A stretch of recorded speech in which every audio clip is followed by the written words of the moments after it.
Nous allons commencer l'interview de Alexandre Waillot, qui est étudiant à éthique. Exactement. Tu vas être diplômé en quelle année, si tout va bien, Alexandre? En 2024, si tout se passe bien, et ça devrait bien se passer. Ça veut dire dans 2 ans Exactement, 2 ans de fin d'études en spécialisation en entrepreneuriat. En combienième année tu es là? Je passe en 4e année. D'accord. Exactement. Pourquoi tu as choisi éthique comme école? Pourquoi j'ai choisi éthique? C'est avant tout parce que cette école, elle m'a convaincu, dans le sens où elle a donné un sens à tous les métiers du numérique, qui me paraissaient un peu flou à l'époque. Et moi, j'étais passionné de jeux vidéo et je ne savais pas trop quoi faire. Et éthique a su me convaincre que je pourrais, à l'avenir, bosser dans le jeu vidéo et dans les métiers du numérique. Voilà, tout simplement. Qu'est-ce qu'on apprend de chez éthique? On apprend beaucoup de choses. Moi, je suis dans le diplôme grande école, donc on apprend communication, marketing, développement web, design. On nous apprend aussi à entreprendre, beaucoup. Ça va être les 2 prochaines années, ça va être la spécialisation en entrepreneuriat, pardon. Et ouais, on apprend beaucoup de choses et surtout, on nous apprend aussi à gérer des équipes. Ça va être important. La gestion d'équipe, on va pouvoir y revenir, mais c'est quelque chose qui est essentiel aussi, même moi, dans mes projets personnels. Alors, toi, tu es là aujourd'hui pour nous parler de l'association eSport F9. Qu'est-ce que c'est cette association? Alors F9 Ethics, c'est quoi? C'est une structure e-sport qui va permettre tout simplement d'accompagner des joueurs à des concours et à des tournois nationaux il y a quelques années, maintenant européens, et également des tournois internationaux. On a la conviction que l'e-sport, c'est le divertissement de demain. On commence à dépasser tous les sports traditionnels. On réunit des gens à Bercy pour regarder une compétition de jeux vidéo. C'est ce qui fait qu'aujourd'hui, c'est la force de ce domaine-là. Nous, concrètement, on est 30 staff à les accompagner. Donc au début, on était très clairement 2, 3. Et maintenant, on commence à être beaucoup. Des équipes de marketing, communication qui accompagnent tous ces joueurs au quotidien pour justement les professionnaliser au maximum pour qu'eux se concentrent dans leur jeu et justement dans leur tournoi. Toi, en fait, donc, votre association, vous accompagnez des joueurs et vous les aidez à promouvoir leurs travaux, ce qu'ils font. Enfin, vous êtes un peu comme des managers presque. Exactement, c'est exactement ça. Pour faire un peu une analogie, on est le PSG de l'e-sport, pour faire simple. Donc le PSG, il gère uniquement le foot. Nous, on gère différents jeux. Fortnite, Rocket League, Valorant, League of Legends. Voilà, beaucoup de jeux, donc beaucoup de joueurs, donc beaucoup de staff. C'est pour ça qu'aujourd'hui, on est 45, je crois, ouais, cette année. On vient de dépasser les 40-45 personnes. Quand est-ce que tu as créé cet asso? Elle date de fort longtemps, 2015. J'avais 15 ans. J'avais aucune équipe e-sport qui me représentait assez bien. Ils ne s'entraînaient pas comme je le souhaitais. Et à l'époque, j'étais encore joueur. Et j'ai dit, je vais créer la mienne. Je vais créer mon équipe e-sport. Ça a vachement grandi, beaucoup trop même maintenant. Mais c'est que le début. On est vraiment au tout début d'F9 Ethics. Et je pense réellement que demain, ça pourrait être une grosse association e-sport, tout simplement européenne. Est-ce que vous avez déjà rencontré des moments difficiles, des galères? Est-ce que vous avez cru que vous alliez vous dissoudre? Oui, c'était il y a 2 ans maintenant. On avait recruté quelqu'un qui était super important pour l'équipe en interne. Et tout simplement, cette personne avait beaucoup de compétences de ce qu'on pensait. C'était très bien au début, mais elle voulait tout changer trop vite. Et nous, ça allait pas. On préfère prendre notre temps. On préfère tout simplement accompagner les personnes justement à leur rythme et pas presser les choses. Et cette personne, elle a fallu, tout simplement, elle est partie. Elle a demandé à des gens de partir avec elle plutôt. Et ça a été compliqué. On a failli se dissoudre, mais on a vraiment réussi à bien remonter la pente. Et maintenant, je pense que ça a été une période qui nous a vachement soudés. Aujourd'hui, on en sort vraiment grandi et surtout, on a appris vraiment de nos erreurs. Moi, le gros problème de cette période, c'était aux 6 mois. Je ne savais pas du tout déléguer le travail.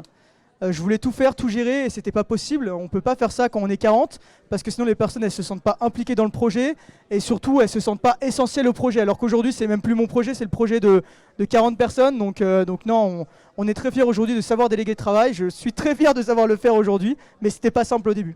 Qu'est-ce qui te plaît toi dans le e-sport? C'est la compétitivité. Pour la petite histoire, je faisais beaucoup de tennis à l'époque.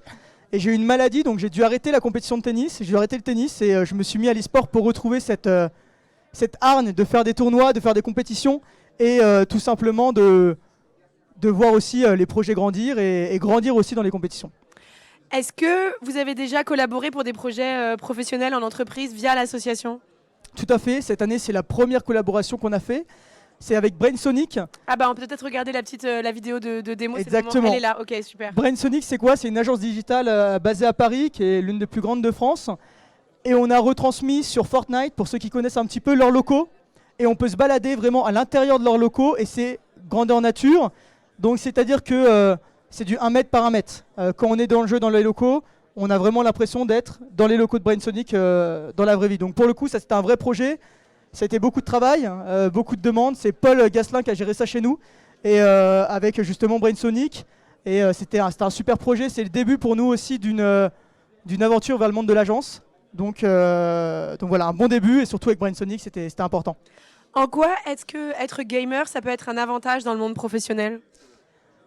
Ça peut être un avantage sur plein de points. Premièrement, les réflexes. C'est tout bête, mais l'intelligence de jeu.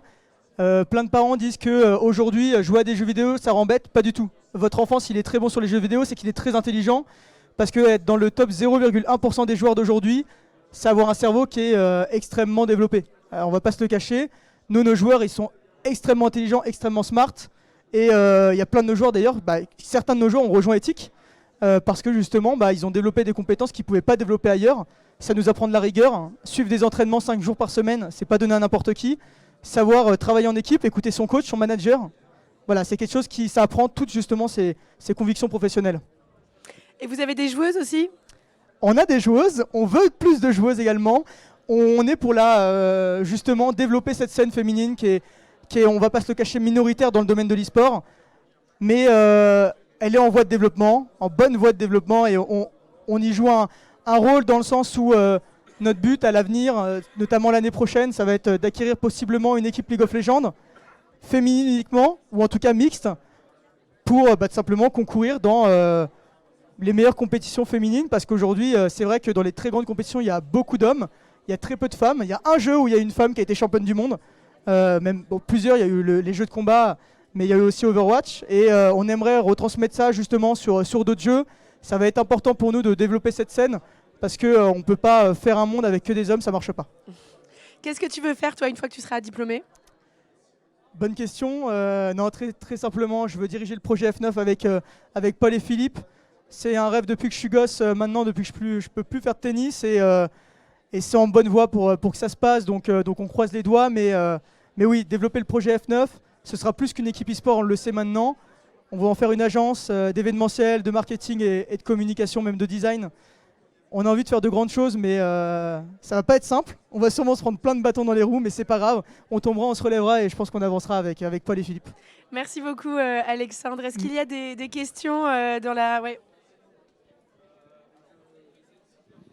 J'aimerais que tu nous racontes le stage que tu es en train de faire. Qu'est-ce que ça y fait et qu'est-ce que tu y apprends? Alors actuellement, je suis chez Eva. Eva, c'est quoi? C'est eSport Virtual Arena. Concept très simple. Vous mettez un casque de réalité virtuelle comme là-bas sur la tête, un PC dans le dos, et vous courez sur 500 mètres carrés. Donc vous êtes plongé entre guillemets dans Call of Duty. Et on ouvre des salles partout en France, même aux États-Unis maintenant. On vient de signer 30 salles au Texas. Donc c'est en train d'émerger considérablement. L'e-sport sur le jeu est en train de réellement émerger. Moi, ce que je fais chez Eva, je suis chef de projet web. Donc le but, c'est quoi? Ça va être de développer le site web, ses fonctionnalités, travailler avec les développeurs, avec mon product owner, mon manager, et de développer tout simplement, Eva, le produit, en tout cas le produit web. Voilà, donc ça a été un super stage. Je viens de finir tout récemment jeudi. Ça m'a appris énormément de choses, que ce soit personnellement, professionnellement, mais aussi ça m'a vachement enrichi sur mes compétences que je n'avais pas, parce que c'est un nouveau métier pour moi, product owner. Et c'était vraiment génial. J'ai beaucoup appris, et je remercie encore Edwin de m'avoir appris énormément de choses. Merci beaucoup Alexandre, merci pour ta verve, ta joie là, c'est communicatif. Bravo. Merci beaucoup. Merci.